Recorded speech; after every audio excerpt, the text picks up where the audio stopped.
রাজনীতি হোক কিংবা ফুটবল, এটা নিয়ে বিবাদ আছে যে সেই সিস্টেমের মধ্যে গণতন্ত্র আছে কিনা, কিন্তু বারবার একটাই কথা প্রমাণিত হয় যে জনগণ যখন নিজের হাতে তন্ত্র তুলে নেয়, পাওয়ার তুলে নেয়, তখন যে কোনো সিস্টেমে কিন্তু তারাই শেষ কথা বলে। সেই তথ্যটা আজকে আবারও প্রমাণিত হলো যখন ফিফা প্রেসিডেন্ট জিয়ানি ইনফ্যান্টিনো বাধ্য হলেন এক প্রকার যে তার এই যে প্রপোজালটা, যে ফিফা ওয়ার্ল্ড কাপের 20% স্টেকস কমার্শিয়াল রাইটস তিনি একটা প্রাইভেট ইকুইটি ফার্মের কাছে বিক্রি করতে চান, সেটা নিয়ে যখন চারিদিকে বিশ্বজুড়ে তোলপাড় পড়ে গেল, সেটার এগেনস্টে উয়েফা থেকে শুরু করে বড় বড় ফুটবল ফেডারেশনগুলো প্রতিবাদ করলো। ইনফ্যান্টিনো সেই চাপে পড়ে আজকে বাধ্য হলেন তার সেই পলিসিটাকে উইথড্র করে নিতে। এরকম কোনো কিছু হচ্ছে না। ওয়ার্ল্ড কাপ সম্পূর্ণভাবে ফিফার নিজস্ব সম্পত্তি ছিল এবং ফিফার ফুটবলের মানুষের নিজস্ব সম্পত্তি থাকতে চলেছে। আমরা আলোচনা করব এই ডেভেলপমেন্টটা নিয়ে। আপনারা দেখছেন সোহম টক্স ফুটবল এবং আপনাদের সাথে আমি আপনাদের বন্ধু সোহম। তো অবভিয়াসলি যেটা শোনা যাচ্ছিল কিছুদিন আগে এই খবরটা, যে ফিফা প্রেসিডেন্ট জিয়ানি ইনফ্যান্টিনো 20% ওয়ার্ল্ড কাপের স্টেকস বিক্রি করতে চান, সেটার কমার্শিয়াল রাইটসের দায়িত্ব তিনি কোনো একটা ইউএসএ বেস সংস্থার হাতে আর কি তুলে দিতে চাইছেন। এবং তারপরে যে আপডেটটা পাওয়া যাচ্ছিল, যেখানে আরো বেশি করে একটা স্বজন পোষণ বলবেন কি, আরো বেশি করে বিশ্বকাপ চলাকালীন যে বিতর্কগুলো উস্কে গেছিল সেগুলোকে দেখা যাচ্ছিল যে যার হাতে বিক্রি করতে চাইছেন তিনি হচ্ছেন আবার সম্পর্কে ডোনাল্ড ট্রাম্পের আর কি দূরকার রিশতেদার। ডোনাল্ড ট্রাম্পের যে জামাইয়ের নিজের ভাই, কি সম্ভবত কুশনার বা এরকম কিছু নাম আমি মোস্ট প্রবাবলি দেখলাম। তো তিনি একটা সংস্থা চালান, তার হাতে তিনি বেসিক্যালি 20% স্টেকস আর কি তুলে দিতে চাইছিলেন ওয়ার্ল্ড কাপের। মানে এই যে গোটা ওয়ার্ল্ড কাপ চলাকালীন ট্রাম্প আর ইনফ্যান্টিনোকে পাশাপাশি বসে থাকতে দেখা গেছে, আলাপচারিতায় মগ্ন থাকতে দেখা গেছে, সেটা যে শুধুমাত্র ফুটবল নিয়ে বা এবারের এই বিশ্বকাপটা কিভাবে কন্ডাক্টেড হচ্ছে সেটা নিয়ে যে আলোচনা নয়, এর মধ্যেও যে আরো অনেক গভীর গল্প আছে, সেটা তো ক্রমশ আস্তে আস্তে প্রকাশিত হচ্ছে। তবে সব থেকে বেশি যে জিনিসটা আমার ভালো লাগলো সেটা হচ্ছে যে সমগ্র ফুটবল ফ্র্যাটার্নিটি, প্রত্যেকটা ফুটবলিং ফেডারেশন এই জিনিসটাকে আটকানোর জন্য যেভাবে উঠে পড়ে লাগলো, এটা কিন্তু সত্যিই একটা কমেন্ডেবল ব্যাপার। লাস্ট আমরা এরকম দেখেছিলাম যখন ইউরোপিয়ান সুপার লিগ বলে একটা কনসেপ্টকে ইন্ট্রোডিউস করার চেষ্টা হয়েছিল আজ থেকে প্রায় 5 বছর আগে, যখন কিছু ক্লাব তাদের নিজস্ব লিগ থেকে বা চ্যাম্পিয়ন্স লিগ থেকে বেরিয়ে গিয়ে নিজেদের একটা প্রাইভেট লিগ তৈরি করতে চেয়েছিল। সেখানেও এরকম ভাবে প্রত্যেকটা সংস্থা উঠে পড়ে লেগেছিল সেই কম্পিটিশনটাকে নাল অ্যান্ড ভয়েড করার জন্য। ফলস্বরূপ কিন্তু এখনো অবধি সেই কম্পিটিশনটায় একটা ম্যাচও খেলা হয়নি, একটা ম্যাচ অর্গানাইজও করা হয়নি, খেলা তো দূরের কথা, এবং সেটা হবেও না। কারণ যেভাবে সেখানে ফ্যানরা একজোট হয়ে পড়েছিলেন, আমি তো ভয় পাচ্ছিলাম যে এবারের এই ওয়ার্ল্ড কাপের বিষয়টাকে নিয়েও না একটা টাইমে গিয়ে সমস্ত সমর্থকরা একজোট হয়ে পড়ে ওরকম ভাবেই একটা স্ট্রিট ওয়াইড প্রোটেস্টে নেমে পড়েন, যেমনটা আমরা সেই সময় দেখেছিলাম। কারণ বিষয়টা সিম্পলি ভেবে দেখুন যে আজকে 20% বিক্রি করছে, তার মানে হচ্ছে কি যে একবার যখন ওই বাঘ ও রক্তের স্বাদ পেয়ে গেল, ওই কথাটা বলে না? তো এরকম রক্তের স্বাদ বা পাতি কথায় বলতে গেলে পয়সার স্বাদ একবার পেয়ে গেলে, ফিফার মতো একটা অর্গানাইজেশন, যেটা বলতে খারাপ লাগলেও সত্যি যে তলা থেকে গলা অবধি কোরাপ্ট, তো তারা ভবিষ্যতে পুরো 100%ই কোনো প্রাইভেট ভেনিয়ার হাতে তুলে দেবে না, তার কি গ্যারেন্টি আছে বলুন তো? তো তখন সেখানে দাঁড়িয়ে যে কম্পিটিশনটা 4 বছর অন্তর অন্তর ফুটবলের বৃহত্তম প্রাইজ, যেটাকে জেতার জন্য ফুটবলে বড় বড় খেলোয়াড়রা আরো 4 বছর নিজেদের কেরিয়ারটাকে দীর্ঘায়িত করার চেষ্টা করেন, যেটাকে নিয়ে সমগ্র বিশ্ব যারা সারা বছর ফুটবল দেখুক না দেখুক ওই একটা মাস ঠিকই দেখবে, সেই কম্পিটিশনটা দেখার মধ্যে আর কোনো মজা আসবে? কারণ সেটার যে প্রাণটা, সেটার যে হৃদস্পন্দনটা, যে সেটার খেলা, সেটার খেলোয়াড়রা, সেটা সমর্থকরা, তাদেরকেই তো এক প্রকার শুষে নেওয়া হচ্ছে। কারণ যখন প্রাইভেট ইকুইটির হাতে তুলে দেওয়া হয়, তখন তারা তো একমাত্র পয়সা বাদ দিয়ে, কমার্শিয়াল ডেভেলপমেন্ট বাদ দিয়ে অন্য কোনো কিছু নিয়ে আর কি ফোকাস করবে না। আর সেখানে যদি এরকম জিনিসপত্র দেখা যায় যে যার যার হাতে তুলে দেওয়ার কথা বলা হচ্ছে, সে আবার মানে কি বলবো, ডোনাল্ড ট্রাম্পের নাকি দূর সম্পর্কের আত্মীয়, তো আপনি এগুলোকে আর কি বা বলতে পারেন? তো খারাপ লাগে এগুলো দেখতে, এবং সব থেকে বেশি খারাপ লাগে ইনফ্যান্টিনোর মতো একটা মানুষকে দেখে। যে ইনফ্যান্টিনো, আমরা যারা পুরোনো সময় যখন চ্যাম্পিয়ন্স লিগের সেই ড্র গুলো দেখতাম আর কি, যে প্রত্যেকটা লটারি করে কার সঙ্গে কার খেলা ডিসাইড করা হচ্ছে, ইনফ্যান্টিনো ফিফার প্রেসিডেন্ট হওয়ার আগে তিনি যখন উয়েফার একটা খুব উচ্চপদস্থ কর্মচারী ছিলেন, তখন এই ড্রগুলোকে তিনি কন্ডাক্ট করাতেন, তখন তার হাস্যমুখ প্রেজেন্টেশনটা, উপস্থাপনাটা দেখতে আমাদের খুবই ভালো লাগতো। সেখানে দাঁড়িয়ে যখন তিনি ফিফা প্রেসিডেন্ট হয়েছিলেন, শেপ ব্লাটারের জায়গায় যিনি আরেক দুর্নীতিবাজের আর কি মাস্টারপিস, তখন মনে হয়েছিল যে ভাই এবার হয়তো ভালো কিছু হবে, এবার হয়তো ফুটবলটাকে আমরা একটু প্রপার ওয়েতে পাবো, যে সর্বোচ্চ সংস্থার মাথার মধ্যে একজন এমন মানুষ বসে আছেন যার মানে অ্যাপ্রোচ বলুন বা যার মানে নিজেকে রিপ্রেজেন্ট করার ওয়ে আউটটা আমাদের খুব ভালো লাগে। বাট তাকে দেখে তো এখন ব্লাটারকে মানে রীতিমতো মাদার টেরিজা বলে মনে হচ্ছে ভাই। মানে আমি সত্যি কথাটা বলতে বাধ্য হচ্ছি। তো সেখানে দাঁড়িয়ে মানে আমি সিরিয়াসলি জানি না ইনফ্যান্টিনোর এই ডিক্লাইনটা কিভাবে হলো, এবং এই জিনিসগুলো কিন্তু সেই 2022-এর কাতার বিশ্বকাপের টাইম থেকেই দেখা গেছিল, যখন কাতারকে বিশ্বকাপটা পাইয়ে দেওয়া নিয়ে অনেক কন্ট্রোভার্সি উঠেছিল যে বিড রিগিং করা হয়েছে, পক্ষপাতিত্ব করা হয়েছে। সেখান থেকে দাঁড়িয়ে এতদিন পর এসে মানে এখন সত্যি কথাটা ভাবতে খারাপ লাগে যে মানে এটা কি তাহলে এই তথ্যটাই সত্যি হয়ে গেল, যে যে কথাটা প্রবাদে বলে যে যায় লঙ্কায় সেই হয় রাবণ, মানে ইনফ্যান্টিনোর ক্ষেত্রেও কি তাহলে সেটাই সত্যি? দেখছিলাম যে এবার নভেম্বরে ফিফার আরেকটা ইলেকশন আছে, সেখানে দাঁড়িয়ে তিনি আরেকটা 4 বছরের টার্মের জন্য অ্যাপ্লাই করতে পারেন এবং হয়তো আনঅপোজ ভাবে জিতেও যেতেন আজকের ঘটনাটার আগে।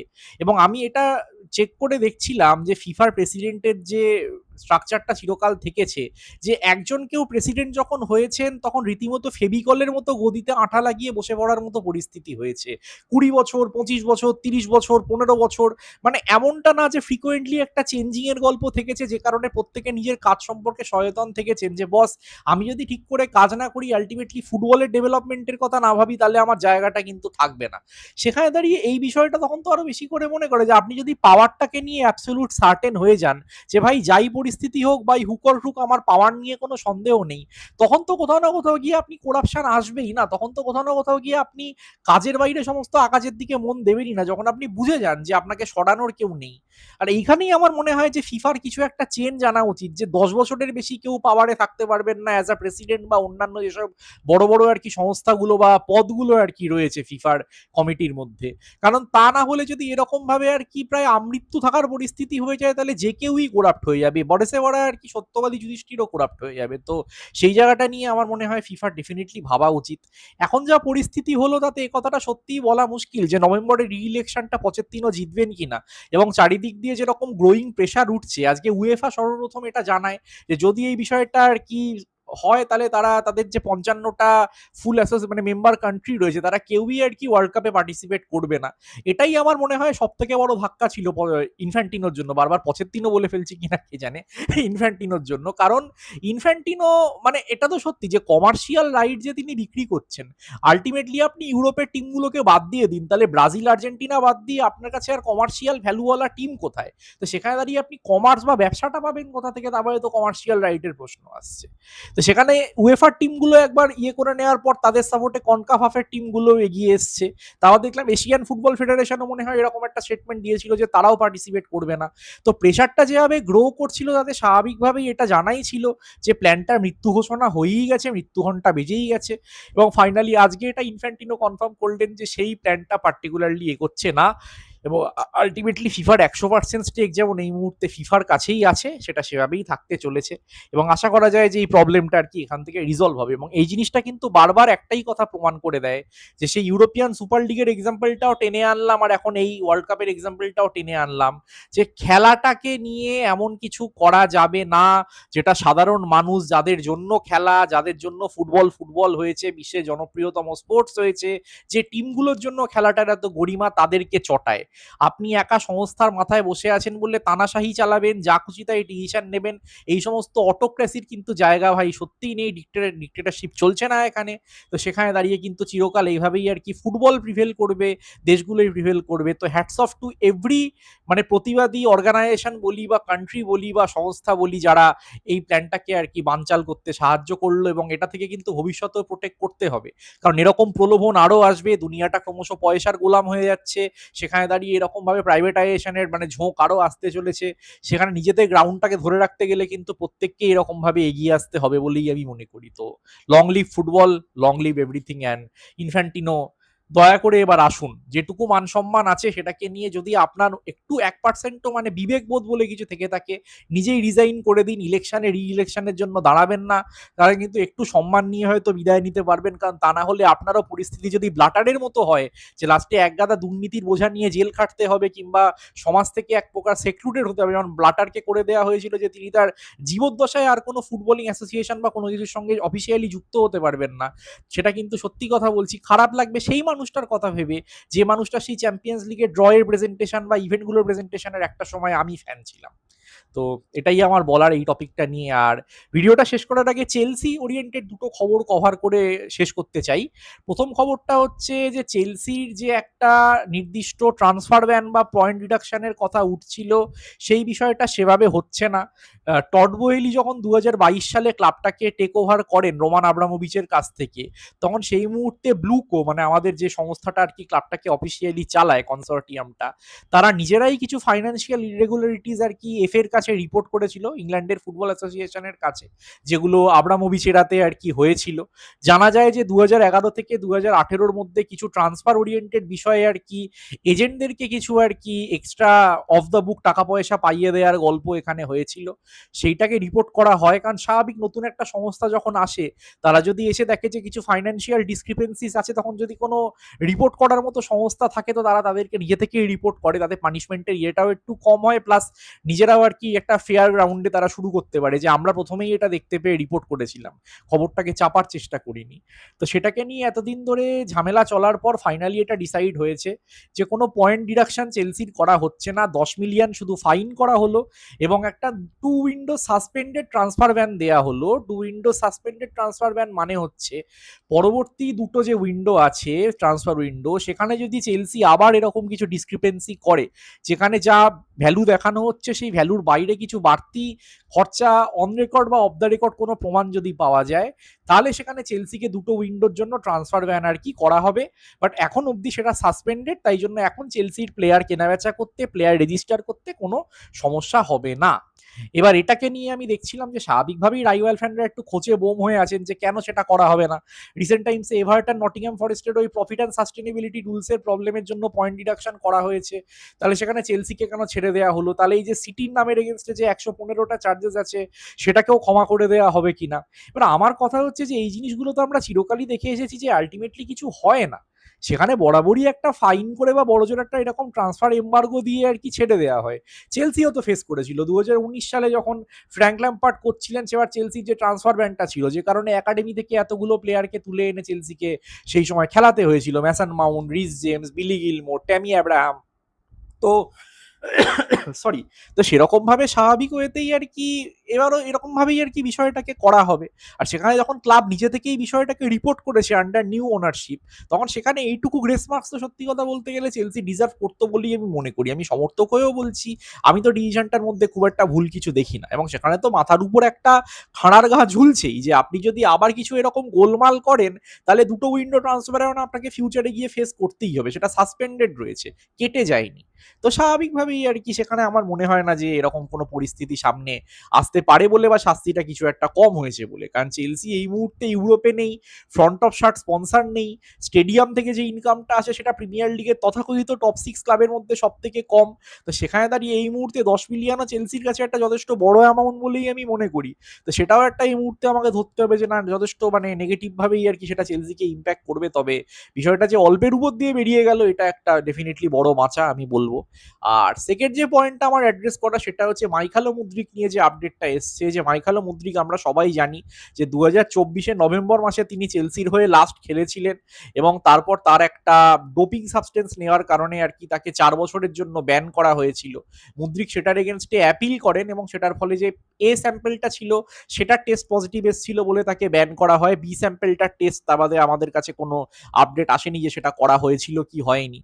এবার কথাটা হচ্ছে যে এখন যে আপডেটটা এসছে সেটা হচ্ছে যে বর্তমান সময়ে যে রুলস অ্যান্ড রেগুলেশন গুলো আর কি চেঞ্জ হয়েছে, যে এই ডোপিং ওরিয়েন্টেড বিষয়গুলোকে স্টাডি করার। তো নতুন রুলস অ্যান্ড রেগুলেশনের আন্ডারে ওই 2024 সালে যখন মুদ্রিককে ব্যানটা করা হয়েছিল, তাহলে সেটা এখন বলা হচ্ছে যদি এই নতুন রুলসের আন্ডারে করা হতো, তাহলে Mudryk at the first place positive টেস্টই হতেন না, তাই সেখানে নেগেটিভ মানে ব্যান হওয়া বা এরকম কোনো পরিস্থিতি হওয়ার পরিস্থিতিই আসতো না। তো স্বাভাবিকভাবেই আর কি এটা বোঝাই যাচ্ছে যে আলটিমেটলি সংস্থার নিজস্ব ঘোটালার কারণে একটা প্লেয়ারের আর কি কেরিয়ার বেশ কিছু দিনের জন্য বাধা পড়েছিল। দেখুন, আমি একবার ওই কথাটা বলবো না যে মুদ্রিক সেই সাবস্টেন্সটা নেননি বা কিছু একটা, কারণ অধিকাংশ ক্ষেত্রে কিন্তু এগুলো দেখা যায় যে প্লেয়াররা এইসব পারফরমেন্স এনহ্যান্সিং ড্রাগস অনেক সময় ভুল করেই নিয়ে ফেলেন, যে একটা পেন কিলারের ইনজেকশন তার মধ্যে হয়তো ড্রাগস আছে, কোনো একটা খাবারের মধ্যে হয়তো পাঞ্চ করে দেওয়া হয়। আপনাদের নিশ্চয়ই মনে আছে, সব থেকে বড় উদাহরণ তো 1994 ওয়ার্ল্ড কাপে দিয়েগো মারাদোনাই ছিলেন, যখন তাকে নিষিদ্ধ সাবস্টেন্স নেওয়ার জন্য ব্যান করা হয়। থ্রু আউট যতদিন মারাদোনা তার বাদে বেঁচে ছিলেন, একটা কথা তিনি বারংবার মেনটেন করে গেছেন, তার স্ট্যান্সটা তাকে ফাঁসানো হয়েছিল, তিনি কিছু জানতেন না। এবার সেই সত্যি মিথ্যের বিতর্কের মধ্যে আমি যাচ্ছি না, বাট আলটিমেট কথাটা হচ্ছে এটাই যে ফুটবলে এই ঘটনা প্রথমবারের জন্য না, এই ঘটনা শেষবারের জন্যও হবে না। তবে সেখানে দাঁড়িয়ে নতুন নিয়ম অনুযায়ী যদি মুদ্রিক কোনো টাইপের অপরাধী না হন, তিনি যদি খেলা মানে ক্যারিয়ারটাকে রিজিউম করতে পারেন, তাহলে এর থেকে ভালো বিষয় আর কিছু হয় না। মাত্র 25 বছর বয়স, এখনো যথেষ্ট সময় আছে নিজের ফিউচারটাকে সিকিওর করার এবং ফুটবলার হিসেবে আর কি নিজের ক্যারিয়ারটাকে প্রোগ্রেস করানোর। এবার সেটা চেলসিতে হবে কিনা সেটা নিয়ে যদিও আমি একটু ডাউটফুল আছি। এই আপডেটটা চেলসির তরফ থেকে দেওয়া হয়েছে যে তারা চেষ্টা করবেন মুদ্রিককে সম্পূর্ণভাবে আর কি ম্যাচ ফিটনেসে ফেরানোর। হংকংয়ে যে প্রি সিজন চেলসি করতে চলেছে সেখানেও আর কি মুদ্রিককে কল আপ দেওয়া হয়েছে যে তিনি যাতে সেখানে টিমের সঙ্গে যুক্ত হয়ে ট্রেনিং এর মধ্যে পার্টিসিপেট করতে পারেন, কারণ ইমিডিয়েটলি তিনি ফুটবল রিলেটেড সমস্ত অ্যাক্টিভিটি রিজিউম করতে পারেন।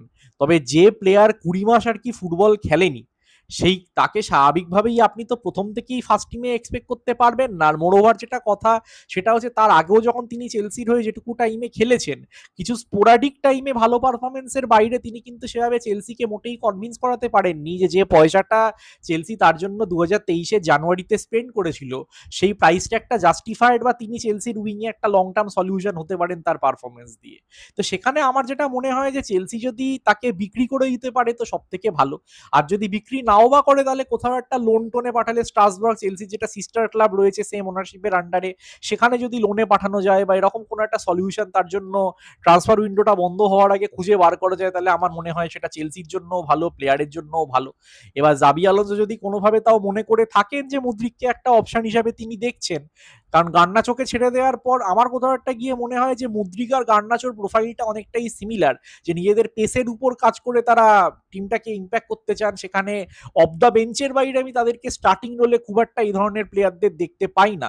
আর এন্ড প্রোডাক্টটাও যেহেতু খুব একটা প্রপার নয়, এখানে মর্গান রজার্সের মতো একটা অপশনকে নিয়ে, জিওভানি কুয়েন্দার মতো একটা অপশনকে নিয়ে আমার মনে হয় না এর বাদে মুদ্রিককেও রাখার আর কোনো মানে আছে বলে। এবার সেটা আলোনসো বুঝবেন যে তিনি বিষয়টাকে কিভাবে দেখছেন না দেখছেন, তো সেই হচ্ছে ব্যাপার। তবে আপাতত এই মুহূর্তে এত কথায় না গিয়ে এটাই বলবো যে ওয়েলকাম ব্যাক মুদ্রিক। আশা করব আপনি নিজের আনন্দটাকে আবার ডিসকভার করবেন। ফুটবল খেলা প্রফেশনাল প্লেয়ারদের কাছে আমি মনে করি আরো বেশি করে একটা আনন্দের জায়গা হয়ে ওঠা উচিত, যেভাবে মেন্টাল হেলথের ইস্যুগুলো এখন আরো বড় করে ফোরফ্রন্টে আসছে, সেখানে আশা করবো সেটা আপনাকে আনন্দ দেবে, তা বাদেই আপনি আপনার নিজের বেস্ট অপশনগুলোকে রিডিসকভার করতে পারবেন যে আপনি আপনার ফুটবলিং ক্যারিয়ারটাকে কিভাবে এগিয়ে নিয়ে যেতে চান। তো এটাই আমার বলার ওভারঅল। এবার আপনারাও কমেন্টে জানান যে আপনাদের ওভারঅল এই সমস্ত ঘটনাগুলো নিয়ে কি মনে হয়, যে এই যে ফিফা ফাইনালি আর কি সমস্ত অর্গানাইজেশনগুলোর সামনে বা জনগণের সামনে মাথা নত করতে বাধ্য হলো, এগুলো কি ভবিষ্যতে ফিফাকে এরকম কিছু হঠকারী সিদ্ধান্ত নেওয়া থেকে আটকাবে? আর ওভারঅল চেলসি ওরিয়েন্টেড এই ট্রান্সফার ব্যানের বিষয়টা নিয়ে আপনারা কি বলবেন, যে চেলসি কি খুব অল্পেতে ছাড় পেয়ে গেল? মুদ্রিক কি এবার ফিরে এসে সত্যি নিজের সেই কিছুটা পুরনো ঝলক যেটা আমরা শাখতার ডোনেস্কে দেখেছিলাম, সেই ঝলকটাকে আবার রিডিসকভার করে নিজের ক্যারিয়ারটাকে ট্র্যাকে আনতে পারবেন? কমেন্টে অবশ্যই মতামত জানাবেন, আপনাদের কমেন্টের অপেক্ষায় থাকবো। আপনারা দেখছিলেন সোহম টক্স ফুটবল, যেখানে ফুটবলটাকে শুধু দেখা হয় না, ফুটবলটাকে বাঁচা হয়। Like, share and subscribe, notification বেলটা অন করে নেবেন এবং আপনাদের সঙ্গে আমার আবার দেখা হবে পরবর্তী ভিডিওতে। Till then take care of yourselves people, সবাই ভালো থাকবেন। শুভরাত্রি অ্যান্ড পিস।